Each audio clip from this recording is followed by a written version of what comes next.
again for another video. Again, it's early in the morning, just like my last video, and I'm getting ready for work. So I put on my makeup for today.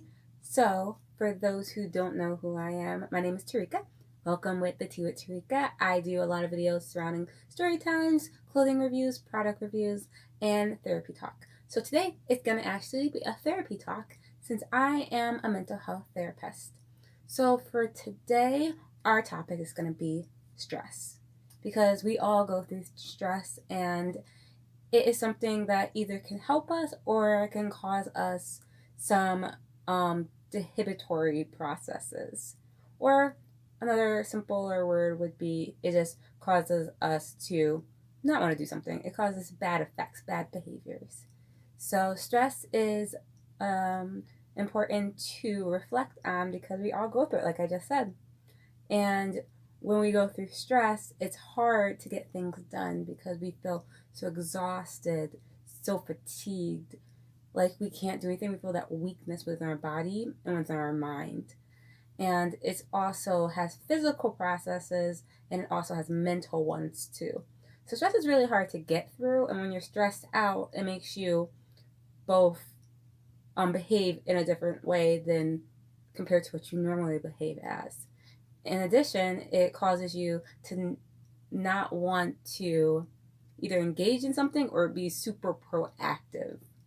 And people can see when people are stressed out. They can see the tension in their face, in their muscles. People get angry, more worried, more fearful. It flicks on anxiety. Sometimes it looks like depression too. So when it comes to being stressed out or having stress in your life, it's really good to have some coping skills. If you guys have not seen my Facebook page, Tea with Terika, I do talk about stress from last week. So there are some coping skills on there, but I'm going to also reflect on some of the important ones that I know of. So when it comes to being stressed out, it's always good to have healthy distractions. So engaging in some activities that you enjoy, like such as just walking away from what you're doing and watching TV. Get on your phone for 5 seconds and watch like a funny YouTube video. One of them could be me. Who knows? Going outside, going for a walk, sometimes just sitting there and not doing something for 5 minutes and just trying to calm yourself down. That's one way to deal with stress. Another one is to talk to someone, talk about it. I know not everyone's a very verbal communicator, so I'm going to say talk about it, write about it, draw about it. Do something that you are good at and that you can actually communicate your feelings within. And sometimes it's getting it out there and putting it outside of yourself and seeing how much it is can really help you to assess, are you stressed out? Do you need more help? Do you think that talking to someone, going somewhere, not doing what you're doing at the moment, and sometimes I know that's not possible. Especially, like, for example, if you're at a stressful job, you have a whole bunch of paperwork. I'm a therapist, and I work in the chemical dependency field. So saying that I don't get stressed out or I don't have a lot of paperwork is hard to say, because I do. And I definitely have those moments where I'm just like, I can't get all this done. I can't get in these written evaluations. I am up the wall, cannot think, and then there's patients everywhere. So it's like I can't be at that level. And there's moments in the workplace that you just can't walk away from what you're doing and take that time. Yes, you can leave your office or close your door to your office, take 5 seconds, which I have done. But it's also sometimes you need to put that to the side and then focus back on what you need to do. Because it's important to be able to stay where you are, especially in a working and professional place. It's important to stay in the right mindset and remember where you are and what you're doing and why you're doing it. So being stressed out usually happens, I have noticed throughout my entire life, to a lot of young working professionals, especially being new in the field, such as myself. In college, believe me, I was stressed out in college a lot, in both my undergrad and in graduate school. And I'm also trying right now to go back to school for my doctorate, and that's a little stressful too. And I also noticed from some of my friends as well that after college life, the after college life I realized is a very stressful thing. For example, for me, like I mentioned on my Facebook page, I changed my major, and I knew I wanted to go into a field of mental health, but I didn't know exactly what I wanted to do. So when I graduated with a degree in psychology and brain and cognitive sciences with a concentration in neurobiology. So I decided, actually I didn't decide, I didn't know what I wanted to do. I know I wanted to go to nursing, I wanted to still be a doctor, a medical doctor, a psychiatrist. I didn't know what I wanted to do. A psychologist, who knows? So I did a little bit of a gap year exploration. That was sort of my own self-care, my own relaxation, my own, let's take it back and see what I really want to do instead of just jumping into another program, especially spending all that money.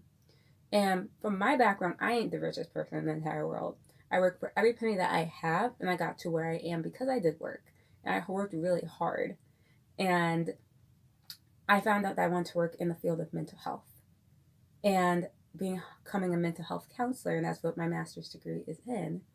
So going to that point of exploration and doing that after school, after college life, was a little bit of a struggle for me because I was going from one area to the other in my mind, physically. I didn't work at one place. I worked at like 4 different places during this gap year. So in the 12-month period, I worked at 4 different places because I didn't know what I wanted to do. And that's a big concern and a big thing that happens after you get out of college. You come out and you're just like, well, I thought I want to do this, but now I don't.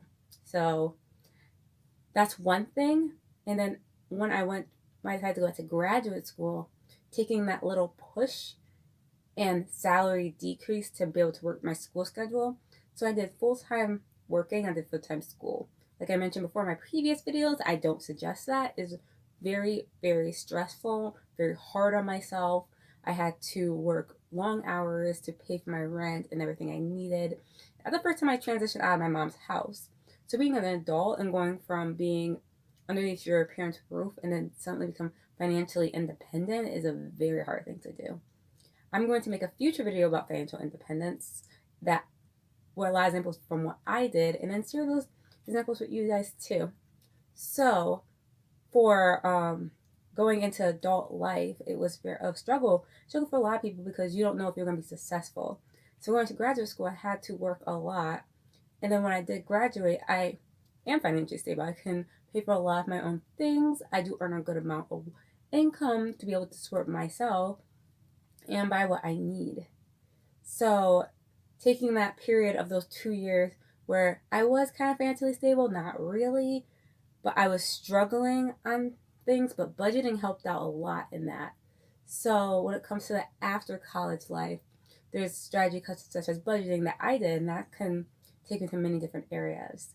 So I know I gave 2 different coping skills for stress already, but a third one I like to focus on a lot is self-care. And I mention this all the time. Self-care is very important because we feel burnt out. And we give so much ourselves to other people sometimes that we don't end up having any energy left over. For example, it's like being a battery and then you're at 25%, but because someone needs you, you give that 25% to someone else. But what happens to you? You'll be a dead battery. You'll be burnt out, exhausted, tired. That happens in a lot of different situations, such as being a parent and giving a lot to your child, being a friend and giving a lot to your other friends, and then being in a relationship and giving a lot to your partner without realizing that you have to keep some for yourself. Because no one likes somebody who's burnt out, tense, angry, grumpy, and it just doesn't reflect a lot with good. It doesn't do much with relationships. It doesn't help. It doesn't improve communication. It just, because you want to give. And that's not possible all the time. I'm in the field, but I give a lot of my time and I do this to help other people. But I can't give my full self all the time if I still want to be myself and be an individual, unique person that I am. So I know that's a struggle in a lot of fields, and that's stressful because you give so much to other people and it's hard to keep that for yourself. So I make sure you have to fight that struggle to keep some for yourself. Keep that 10%. And do stuff such as getting your nails done like I did, getting a pedicure, getting a massage. If you can't afford stuff such as that, just make a nice weekend with your partner. Like I said, going out on a walk, doing some fun activities that don't cost a lot of money. Also, in the area that I live in, there's a lot of different places, especially outside, that you can go to.